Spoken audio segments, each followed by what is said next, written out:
என் இனிய அன்புள்ளங்களே, இயேசு உயிர்த்தெழுந்தார். தூய ஆவியார் நம்மை வழிநடத்தி வருகிறார். அன்னை மரியா நமக்காக பரிந்து பேசி கொண்டிருக்கிறார். இன்றைய சங்கீத தொடர்ச்சி சங்கீதம் 18 6 7 8.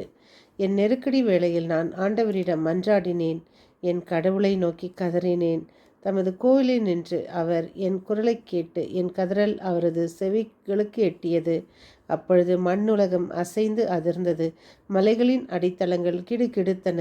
அவர் தம் கடுஞ்சினத்தால் அவை நடுநடுங்கின.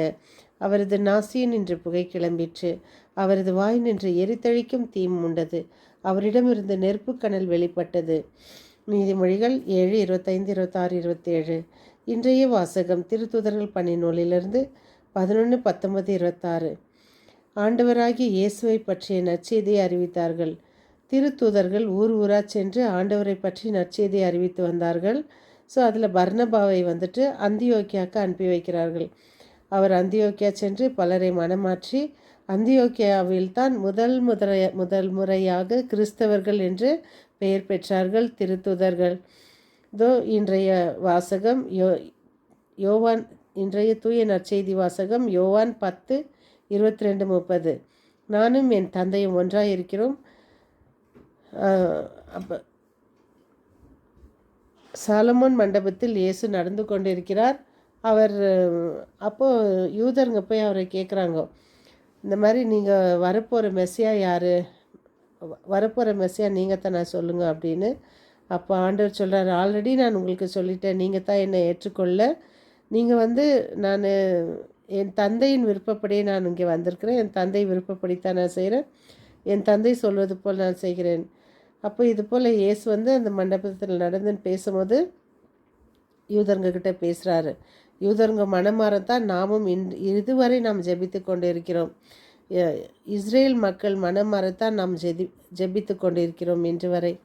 ஸோ நம்மளுடைய கடமை ஒவ்வொருவரும் நற்செய்தியை அறிவிப்பதும், நற்செய்தி பிறருக்கு செயல்களினால் நம் நற்செய்தி. எப்படி ஒருத்தர் ட்ரெயினில் அர்ஜென்ட்டாக ஏறி போய் உக்காடுறாரு, அவர் முன்னால் ஒரு வயசானவங்க எல்லாத்தையும் செக் பண்ணிவிட்டு ஐயோ தண்ணி வாங்கலையே அப்படின்றாங்க. அப்போது அவங்களுக்கு தண்ணி வாங்கலைன்றது இந்த ஆப்போசிட்டில் இருக்கிறவர் திரும்பி இறங்குறாரு, ட்ரெயின் மூவ் ஆகுது ஸ்லோவாக. ஐயோ முன்னால் இருந்தவங்க காணலையேன்னு அந்த அம்மா சொல்கிறாங்க, தானாகவே பேசுகிறாங்க. அப்போது இவர் ஓடி போய் உக்காடுறாரு. உட்காந்து அம்மா நீங்கள் தண்ணி இல்லை, நீங்களே இருந்தால் தண்ணின்னு கொடுக்கும்போது அந்த அம்மா கேட்ட முதல் கேள்வி, நீங்கள் கிறிஸ்டியனா, ஆர் யூ கிறிஸ்டியன்? பார்த்தீங்களா, நம்ம அவர் சொல்லலை நான் கிறிஸ்டியன்னு சொல்ல, அவர் செயல்களினால் நம்மளுடைய நன்மையை காமிச்சாங்க. ஸோ இதே போல் ஒரு ஸ்டோரி, ஒருத்தர் வெளிநாட்டிலேருந்து வராங்க இந்தியாவுக்கு, நற்செய்தி போதிக்க வரும்போது அவங்க கூட ஒரு மகன் வருது, அவங்க பொண்ணு. அப்போ அப்பா டாக்டர், அப்பா அம்மா. ஸோ இந்த பொண்ணு பார்க்குது. அப்போ இந்தியாவில் ஒரு ப்ரெக்னென்ட் லேடி ஒரு இடத்துல ஒரு வில்லேஜில். அப்போ இந்தியாவில் ரொம்ப கலாச்சாரம் இல்லைங்களா, ஆண்கள் முகத்தை பார்க்கக்கூடாது, பெண்கள் தனியாக வெளியே போகக்கூடாது. பாரதியாரை தன் மனைவியை வெளியே கூட்டி கொண்டு போகல, எனக்கா அந்த உரிமையை அவர் கொடுக்கல அவங்களுக்கு. அதனால் இவங்க அந்த மாதிரி இருந்த ஒரு நாடு நம்ம இந்தியா. அப்போ இவங்க டெலிவரிக்காக போகிறாங்க ஒரு டாக்டர்கிட்ட. அங்கே மேல் டாக்டர் இந்த லேடி காமிக்கிறதில்ல, இவங்க காமிச்சிக்க போகிறதில்ல அவங்கக்கிட்ட. So she Tide.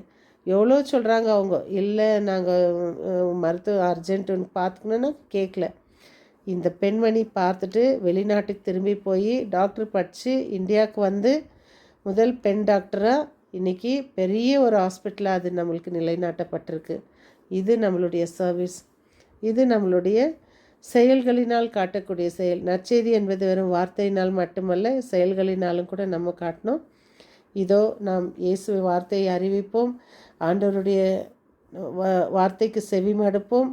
கேட்டால்தான் அறிவிக்க முடியும்னு பவுல் சொல்வார். அதே போல் நாம் கேட்கணும், அதை நம்ம செயல்படுத்தணும், மற்றவங்களுக்கும் அறிக்கை செய்யணும்.